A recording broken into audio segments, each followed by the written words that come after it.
नमस्कार। मैं इस समय देश की राजधानी नई दिल्ली के कांग्रेस के नए मुख्यालय इंदिरा भवन में हूँ, जहां उत्तराखंड के चर्चित अंकिता भंडारी हत्याकांड में भाजपा के एक बड़े नेता का नाम आने के बाद उत्तराखंड कांग्रेस के अध्यक्ष गणेश गोदियाल ने अपने सवालों का जवाब मांगा है। इस प्रेस कॉन्फ्रेंस में देखते हैं गणेश गोदियाल किस तरह से उत्तराखंड की धामी सरकार पर तीखे सवाल कर रहे हैं। मेरा परिचय इस रूप में है कि मैं गणेश गोदियाल, अध्यक्ष प्रदेश कांग्रेस कमेटी उत्तराखंड, और मेरे साथ मेरी बाईं ओर सुरेंद्र शर्मा जी, एआईसीसी सेक्रेटरी और हमारे उत्तराखंड से सहप्रभारी, और मेरे दाईं ओर श्री मनोज यादव जी, एआईसीसी सेक्रेटरी और उत्तराखंड के सहप्रभारी। और मैं अपनी बात आगे कहूं उससे पहले मैं चाहूँगा, वीडियो मैंने उपलब्ध करा रखा है जिसने आजकल उत्तराखंड में धूम मचा रखी है पिछले एक दिन से। जरा वो वीडियो स्क्रीन पर आप सब लोग को दिखाने का कष्ट करेंगे। वो गट्टू इन्होंने बोला, वो तेरा भाई वो गट्टू जिसकी तू इतनी पैरवी करती है कि वो इतना अच्छा इंसान है, वो ये है वो, उसमें इन्होंने बहुत लोगों की चीजें बोल रखी है।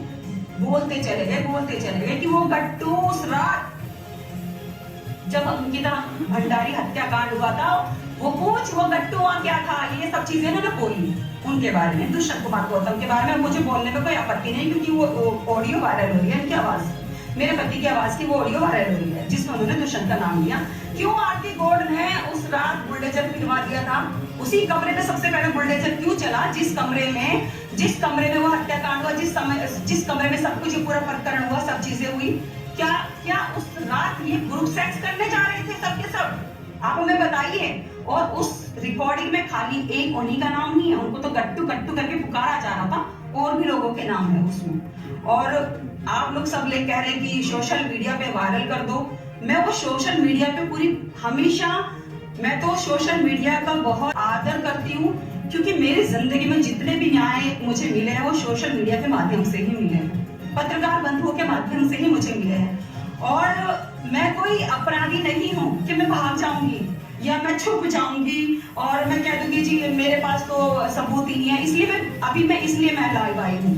तो रात सुरेश राठौर ने ये बोला कि वो गट्टू जिसे तू अपना भाई कहती है, और वो गट्टू जा रहा था उस रात जिसे तो राखी बोलती है, राखी वाला भाई बोलती है, दुष्यंत कुमार गौतम, वो जा रहा था उस रात। सुबह उठ के वो गंगा स्नान करके वो फोटो डालता है सोशल मीडिया पे, वो जा रहा था उस रात। फिर आरती गौड़ ने, क्योंकि आरती गौड़ के पास वीडियो ऑडियो है दुष्यंत कुमार गौतम की, क्योंकि आरती गौड़ भी कहीं ना कहीं सेक्स रैकेट में शामिल है, वो लड़कियां सप्लाई करती है, क्योंकि सुरेश राठौर ने उसको फ्लैट दे रखा है इसी काम के लिए।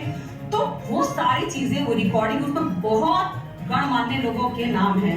हम सबके नाम नहीं बोलेंगे अभी, हम इसलिए नहीं बोलेंगे क्योंकि देखो हम कहीं ना कहीं भारतीय जनता पार्टी की छोटी सी कार्यकर्ता है। हर जगह अच्छे बुरे इंसान होते हैं, भाजपा में भी अच्छे हैं, भाजपा में भी बुरे हैं, कांग्रेस में भी अच्छे हैं, कांग्रेस में भी बुरे हैं। ये मुद्दा किसी राजनीतिक विशेष का मुद्दा नहीं है भाई, सबको चिल्ला के कह रही हूँ, ये मुद्दा है तो किसी बेटी की चीख पुकार का मुद्दा है, किसी बेटी की हत्या का मुद्दा है। हम तो ये कहते हैं कि जो हिडन अपराधी हैं, और अगर मैं तो ये कहती हूँ कि अगर सच में दुष्यंत कुमार गौतम जी ये है तो उनकी सीढ़ियां निकालें और सुरेश राठौर पब्लिक के सामने आए, मीडिया के सामने आए, सब चीजें दूध का दूध पानी का पानी हो जाएगा। ये जो वीडियो आप लोगों ने देखी, इस वीडियो में जो कहते हुए जो कह रही हैं, ये स्वयं को सुरेश राठौर, जो कि भारतीय जनता पार्टी के पूर्व में विधायक थे, उनकी पत्नी के रूप में ये अपना परिचय देती हैं, और ये कहती हैं कि सुरेश राठौर जी के ऑडियो रिकॉर्डिंग इनके पास हैं, जो वो भी सोशल मीडिया में है, लेकिन वो बहुत ही इस तरह के हैं कि हम उनको यहाँ पर नहीं दिखा सकते हैं। हमने अंकिता की जो हत्या हुई, वो हत्या इसलिए हुई कि उसके ऊपर दबाव बनाया जा रहा था इन शख्स के लिए, जिनका नाम अभी इस मैडम ने लिया। कि अंकिता भंडारी हत्याकांड जब हुआ उस दिन सबसे रात को, जब ये 3-4 दिन पहले उसकी वो हो गई थी, मतलब ये पता चल गया था कि वो कहीं गुम है। फिर जब उसकी बॉडी मिली तो उससे पहले ही होटल मालिक ने जो कमरा उसे दे रखा था, उस कमरे को बुलडोजर से तोड़ा गया। बुलडोजर से तोड़ने के बाद उस कमरे के जो बिस्तर थे, उस कमरे में उन बिस्तरों को जलाने की कोशिश हुई, वो अधजले जो बचे उनको स्विमिंग पूल में डाल दिया गया। तो निश्चित रूप में ये सब प्रतीत हुआ कि ये सबूतों को मिटाने की कोशिश है। उस समय मैं स्वयं हमारे अन्य साथियों के साथ, कांग्रेस के अन्य साथियों के साथ मैं वहां गया, और जब मैंने पूरी हकीकत देखी तो मुझे ये शक हुआ कि ये सबूतों को मिटाने की साजिश है। और निश्चित रूप में आखिरकार वही सच निकला कि वो कमरा तोड़ने की जो बात थी वो सबूत मिटाने की साजिश थी। इन्होंने वो सबूत मिटाए। उसके बाद जब वो सबूत मिटाने पर क्वेश्चन खड़े हुए तो उसमें वहां की जो विधायक हैं रेणु बिष्ट, उनका नाम आया कि भाजपा की विधायक रेणु बिष्ट ने ऑर्डर किए थे। अभी ये जो मामला एक दूसरी महिला का इसमें नाम आया है, ये जो महिला नाम ले रही है, एक दूसरी महिला का नाम ले रही है, उनका भी वीडियो आ गया जवाब में। उनका कहना है कि वो काम रेणु बिष्ट ने किया था। रेणु बिष्ट ने कहा कि मुख्यमंत्री ने किया था।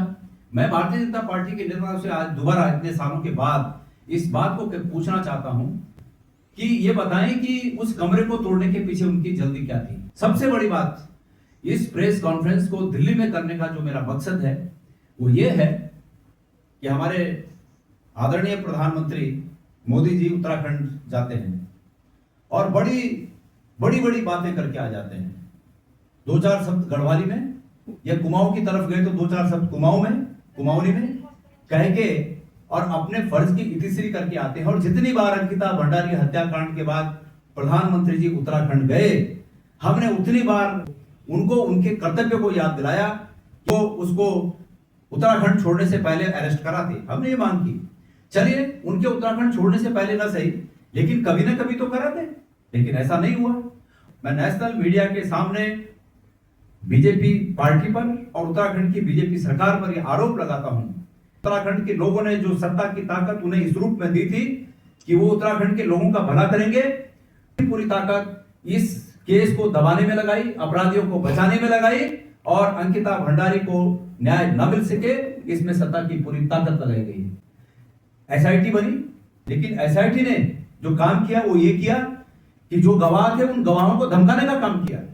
इस केस में जो सबसे बड़ा गवाह था, जो व्यक्ति अंकिता भंडारी का जो फ्रेंड था, जिसने ये अंकिता भंडारी के चैट सोशल मीडिया में जारी किए कि अंकिता भंडारी ने मरने से पहले उससे कहा था कि मुझे एक विशेष सर्विस देने के लिए ये मालिक जहां वो नौकरी करती है, जो कि बीजेपी का नेता भी है, ये मालिक विशेष सर्विस एक बड़े नेता को देने के लिए मुझ पर दबाव बना रहे हैं और मेरी जिंदगी को खतरा है, मेरी जान को खतरा है। ये अंतिम चैट है उस लड़की का, अंकिता भंडारी का।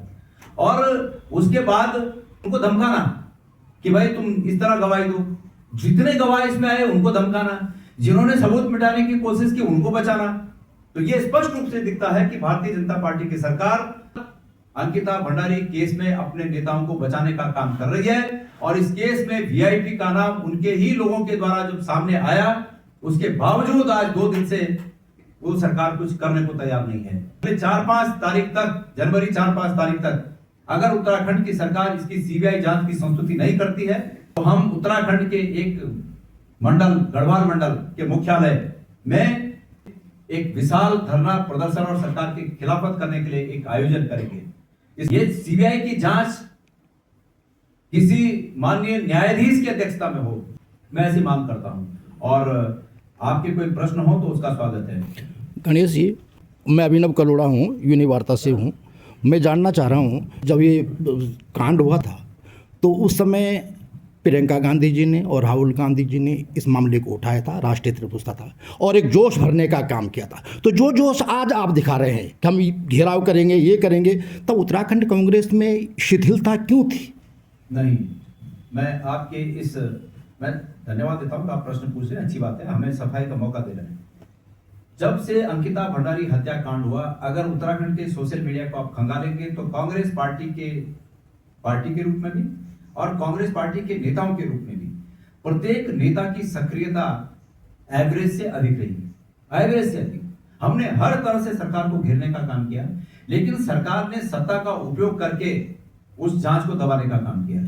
मुझे इस बात में भी थोड़ा कहने में हिचक नहीं है कि हम जो चाहते थे वो अंकिता भंडारी के परिवार से वो अपेक्षित सहयोग हमें जांच में प्राप्त नहीं हुआ। हमने ये कहा था उनके परिवार में, हम ये प्रपोजल लेके गए थे, हम एक वकील लेके गए थे, जो वकील जम्मू के कठुआ एक केस हुआ था, आपको याद होगा। जम्मू के कठुआ केस में इसी प्रकार के एक केस को जिन वकील ने सॉल्व किया था, हम उन वकील को लेके गए थे वहां उनके परिवार के पास कि आप इनको अपना वकील बनाइए और इसको हम अंजाम तक पहुंचाएंगे। लेकिन हम उसमें उनका वकील बनने में हम सफल नहीं हो पाए। तो ये एक कमी ये भी रही। फिर दूसरी कमी ये रही कि जब देखिए, अंततोगत्वा परिवार जिस सीमा तक चाहेगा उसी सीमा तक आप इन्वॉल्व हो सकते हैं। और परिवार ने जब परिवार ने हमको लगा कि हमें परिवार की बात से भी आगे जाना चाहिए, हमने हमेशा परिवार की बात से भी आगे गए इस केस में। तो मैं निवेदन करता हूं कि आप हमारे उस दिन से लेकर अब तक के रिकॉर्ड को देखेंगे तो आप पाएंगे कि कांग्रेस पार्टी के नेताओं ने भरपूर कोशिश की, लेकिन ये तानाशाही वाली सरकार विपक्ष की नहीं सुनती है, उसके परिवार की नहीं सुनी, लोगों की आम भावना की नहीं सुनी, और अंततोगत्वा यही रिजल्ट हुआ कि अपने नेताओं को कुछ हद तक बचाने में सफल रही। वो तो आज उन्हीं के कार्यकर्ताओं ने, उन्हीं के विधायकों ने ये बात उजागर की है। तो निश्चित रूप में सरकार का दायित्व बनता है कि सरकार इसकी दोबारा जांच करे। तो आप ये कह रहे हैं कि बीजेपी का दबाव था परिवार पे?